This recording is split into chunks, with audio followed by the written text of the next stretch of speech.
Այս աղջիկը երազում էր 15-ամյա Ռեյչելի կյանքը ունենալ ու Ռեյչելին ոչ ոք դրանից հետո չտեսավ։ Դեպքը տեղի ունեցել, երբ որ 15-ամյա Ռեյչելը, ով մոդել էր աշխատում, սիրում էր նաև գնալ պարի ու շատ հաճախ իր ընկերների հետ տարբեր փարթիների գնալ, ու ինչ որ օր նրան զանգում է հին ծանոթներից մեկը ու առաջարկում շատ լավ գումար՝ $100 գաղտնի աշխատանքի համար, բայց աղջիկը պետք է ոչ ոքին չասի, քանի որ սա գաղտնի դիպլոմային աշխատանք է եւ նա կարող է դիպլոմից զրկվել, եթե աղջիկը ինչ որ մեկին պատմի։ Որքան էլ որ լավ է ապրում, նա համաձայնվում է այս պայմաններին եւ գնում իր նախկին դայակի մոտ։ Քերոլայնը նրանից 3-4 տարով ավելի մեծ է լինում, նրան կանչում է իր տուն ու վերջ, ոչ ոք նրան չի տեսնում։ Հայրը անհանգստանում է, զանգում է բոլորին, Ռեյչելի ընկերոջը, Ռեյչելի ընկերներին, նրանք ասում են, որ աղջիկը ուղղակի աշխատանքի դիմաց գնացել է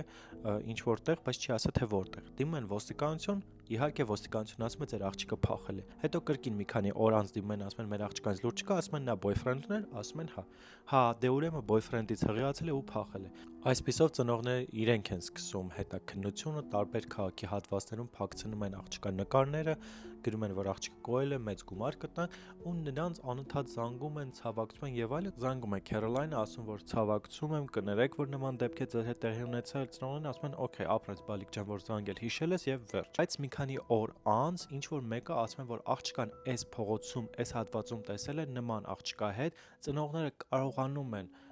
հասկանալ թե ով է այդ աղջիկն ըստ նկարագրության, ինչպես նաև Քերոլայնը ինքը դրան դրդել է, քանի որ մի քանի օր առաջ եթե չզանգեր, ծնողները նույնիսկ չէին կարող հիշել, որ նման դայակ են ունեցել, քանի որ Քերոլայնը աղջկան պահել է, երբ որ գտնվել են նրանք այլ քաղաքում։ Այսպիսով նրանք մտնում են Քերոլայնի տուն, որտեղ տեսնում են, թե ինչպես է Քերոլայնը գետնին ընկած էպիլեպսիայի մեջ։ Նրան տեղափոխում են հիվանդանոց, իսկ մինչ այդ տունը սկսում են հետաքննել։ Տան հետաքննության արդյունքում գտնում են նման օրագրեր, որտեղ պատկերված էր իր դեմքը, գրված էր թե որքան անհաջողակ է, որքան տձև է, որքան տգեղ է եւ հակառակը նկարված էր 15-ամյա Ռեյչելի դեմքը ու աղջիկը գրել էր թե որքան գեղեցիկ է նա, ես ուզում եմ նրան նմանվեմ։ Նաեւ կա դեպք, երբ որ աղջիկը գնացել է եւ գնել է մազի ներք, Ռեյչելի մազի գույնի, որպեսզի ներկի եւ ավելի նման լինի աղջկան, գնացել է պլաստիկ վիրաբույժի մոտ, որպեսզի իրեն վիրահատեն։ Քերոլայնը պատրաստում էր իր փաստաթղթերում փոխեր անուն, ազգանունը,